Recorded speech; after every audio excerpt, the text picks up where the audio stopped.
Washington. Newly declassified documents show that a quarter-century ago, as worries were emerging over North Korea's nuclear ambitions, then Defense Secretary Dick Cheney told allies the U.S. should not consider military action as it could jeopardize diplomatic efforts.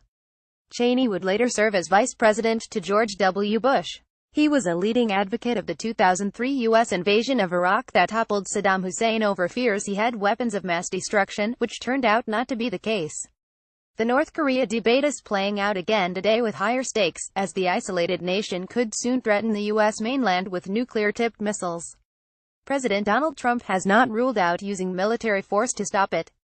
Currently in Asia, Trump will be pressing China on Thursday to do more to rein in its wayward ally. In 1991, when Cheney served as Pentagon chief for President George H. Bush, his outlook on how to deal with North Korea was very different from his later approach to Iraq.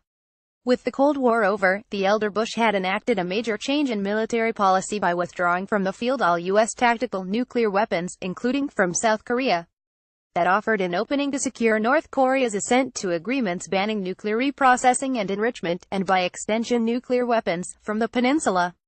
Documents obtained through the Freedom of Information Act and published Wednesday by the National Security Archive at George Washington University provide insight into the U.S. diplomatic game plan to stop North Korea's nuclear weapons program.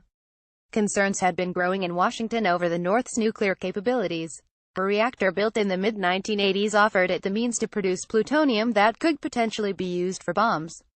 Among the documents is a briefing paper prepared for a December 1991 meeting of deputies in the National Security Council and other U.S. government agencies to discuss a U.S. strategy that offered progress toward dialogue and diplomatic normalization if the North allowed international safeguards and inspections. The paper mentions potentially seeking sanctions if North Korea stalled, but it took one potential stick off the table. The briefing paper says Cheney had told leaders in U.S. allied South Korea and Japan that the U.S. should not consider military measures, since such discussion could jeopardize our initial diplomatic strategy. The threat posed by North Korea's nuclear and missile programs has grown substantially in the ensuing 26 years, and the outlook for diplomacy today is bleaker than it was then.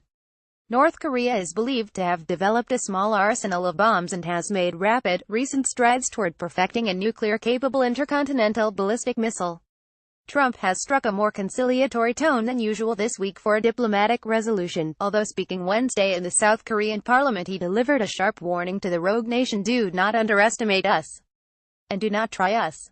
The documents reprise other themes that have become familiar in 2 decades of failed efforts to stop North Korea's weapons programs: doubts over China's willingness to risk destabilizing its wayward neighbor, concerns that North Korea is negotiating in bad faith, and gaps in U.S. intelligence on the nuclear program. At the end of 1991, the two Koreas did sign a declaration on denuclearization, and the North reached a safeguards agreement with the UN nuclear watchdog.